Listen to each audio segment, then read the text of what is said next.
Hi ಎಲ್ಲರಿಗೂ ನಮಸ್ಕಾರ. ನಮ್ಮ ನೆರಳು ಚಾನಲಿಗೆ ಸ್ವಾಗತ. ಇವತ್ತು ನಾವು ಚಿಕನ್ ಸಾರು ಹೇಗೆ ಮಾಡೋದು ಅಂತ ನೋಡೋಣ.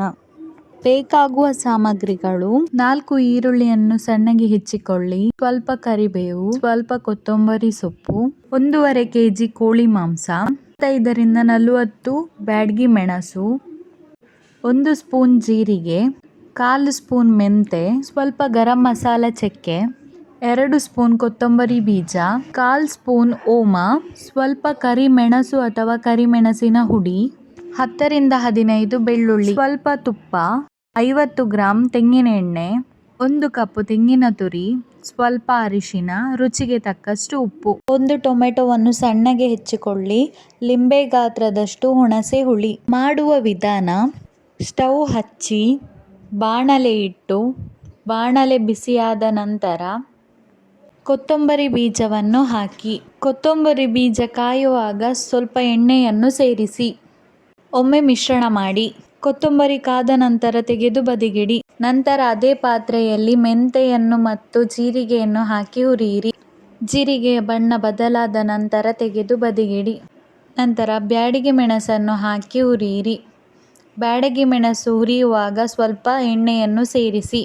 ಮೆಣಸು ಎಣ್ಣೆಯಲ್ಲಿ ಕಾದಷ್ಟು ರುಚಿ ಹೆಚ್ಚು. ಮೆಣಸಿನ ಬಣ್ಣ ಬದಲಾಗುವವರೆಗೆ ಹುರಿಯಿರಿ. ನಂತರ ತೆಂಗಿನ ತುರಿಯನ್ನು ಹಾಕಿ ಹುರಿಯಿರಿ. ತೆಂಗಿನ ತುರಿಯನ್ನು ಹುರಿಯುವಾಗ ಎಣ್ಣೆಯನ್ನು ಸೇರಿಸಬಾರದು.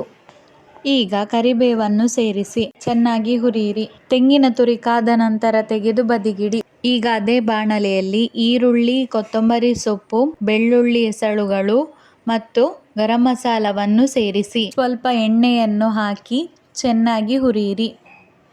ಎಲ್ಲ ಪದಾರ್ಥವು ಎಣ್ಣೆಯಲ್ಲಿ ಕಾದ ನಂತರ ತೆಗೆದು ಬದಿಗಿಡಿ. ಹುರಿದ ಎಲ್ಲ ಸಾಮಗ್ರಿಗಳನ್ನು ತಣ್ಣಗಾಗಲು ಬಿಡಿ.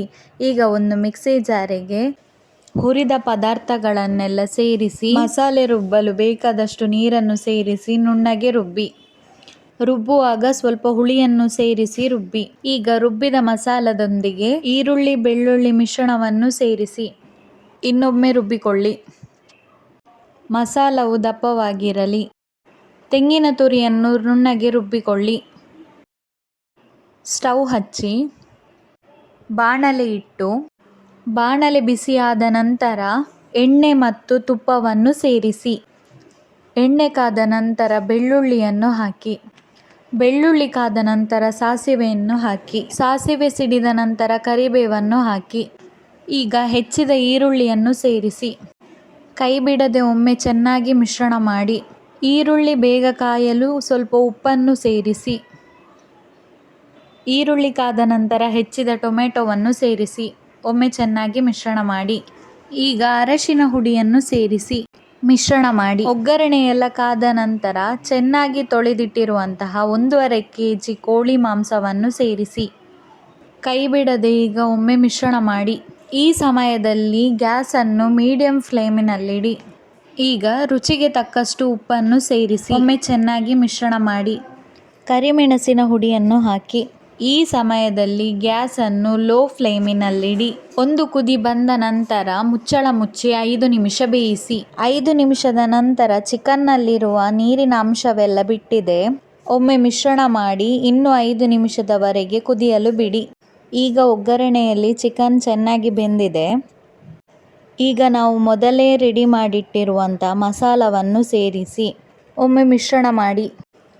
ಮಸಾಲದ ಪಾತ್ರೆಗೆ ಸ್ವಲ್ಪ ನೀರನ್ನು ಹಾಕಿ ಸೇರಿಸಿ 5 ನಿಮಿಷದವರೆಗೆ ಬೇಯಲು ಬಿಡಿ. ಈಗ ಮಸಾಲವು ಕುದಿಯಲು ಪ್ರಾರಂಭವಾಗಿದೆ. ಈಗ ಮಸಾಲದಿಂದ ಎಣ್ಣೆಯೆಲ್ಲ ಬೇರ್ಪಟ್ಟಿದೆ. ಈ ಸಮಯದಲ್ಲಿ ಒಮ್ಮೆ ಚೆನ್ನಾಗಿ ಮಿಶ್ರಣ ಮಾಡಿ.